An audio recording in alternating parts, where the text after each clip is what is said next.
UAE ने समय की नजाकत को देखते हुए और अपने स्ट्रेटेजिक इंटरेस्ट को देखते हुए बिल्कुल सही किया कि वो ओपेक से बाहर आ गया।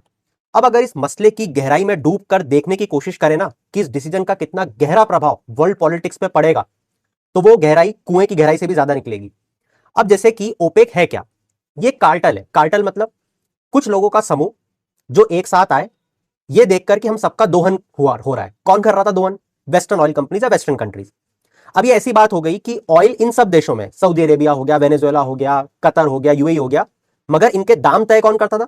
Western countries. इनको समझ में आया कि ये तो हमारा दोहन हो रहा है, जब तेल हमारा तो प्राइस भी हम सेट करना चाहिए। इन्होंने सोचा कि हम एक समूह बनाते हैं। ये समूह डिसीजन लेगा, क्योंकि इन्हीं समूह के बीच में तेल प्रोड्यूस हो रहा है, कि हम तेल कितने में बेचेंगे, और जब सब एक ही भाव में तेल बेचेंगे तो बाकी देशों को उसी भाव में तेल खरीदना पड़ेगा। तो ये कार्टल ओपीईसी एग्जिस्टेंस में आ गया।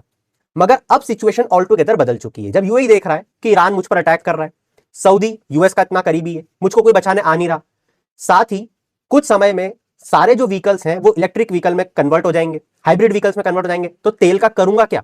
अब्बा डब्बा चब्बा। इस कारण से यूएई ओपेक से बाहर निकल गया। इसी के साथ साथ अब उसने ये देखा समय की नजाकत को देखते हुए कि ये जो स्ट्रेट ऑफ हॉर्मूज है इसको चोक कर रहा है कौन? ईरान, यहां पे बैठ के। फिर इसने देखा कि ये एक मौका है कि क्यों ना मैं इस स्ट्रेट ऑफ हॉर्मूज को पास करके मेरी जो फुजारा पाइपलाइन है, हालांकि वो बहुत छोटी है, उसमें से कितना तेल जा पाएगा, इनके क्या फ्यूचर प्लान है, वी डोंट नो, मगर इसने सोचा कि स्ट्रेट ऑफ हॉर्मूज को मैं अकेला देश हूं तो पास कर सकता हूं थ्रू दिस पाइपलाइन, जिसे फुजारा पाइपलाइन कहते हैं, जो स्ट्रेट ऑफ हॉर्मूज का एक अल्टरनेटिव हो सकता है। तो मैं अपना तेल ज्यादा से ज्यादा प्रोड्यूस करके इस फुजारा पाइपलाइन से भेज देता हूं चाइना जैसे देशों में, भारत जैसे देशों में।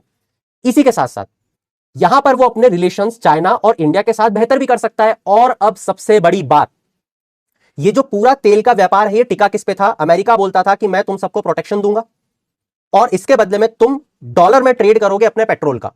यहां से पेट्रो डॉलर का इजाद होता है और यहीं से डॉलर की शक्ति पैदा होती है और अमेरिका की शक्ति पैदा होती है।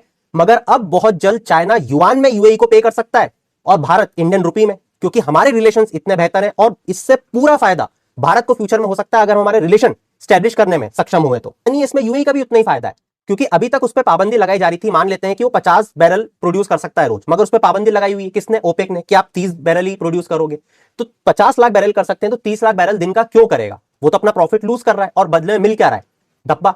तो यहां पर ये जो ओपेक कंट्रीज हैं जो कि आज की तारीख में भारत है, जैसे कि इराक है, ईरान है, Kuwait, Saudi Arabia, Congo, Gabon, Nigeria, Equatorial Guinea, Algeria, Libya और वेनेजुएला, इसमें से कई बार बहुत सारे देश अंदर आ चुके हैं, कई बार बाहर जा चुके हैं, पहली बार में। मगर जो सबसे ताकतवर यूएई है वो अब अपने प्रोडक्शन को बढ़ाकर क्या करेगा? आप अपने कमेंट में जरूर बताना आपको क्या लगता है। और साथ ही इस ओपेक का हेडक्वार्टर कहां है ये मैं आप पर छोड़ता हूं, जल्दी बताओ।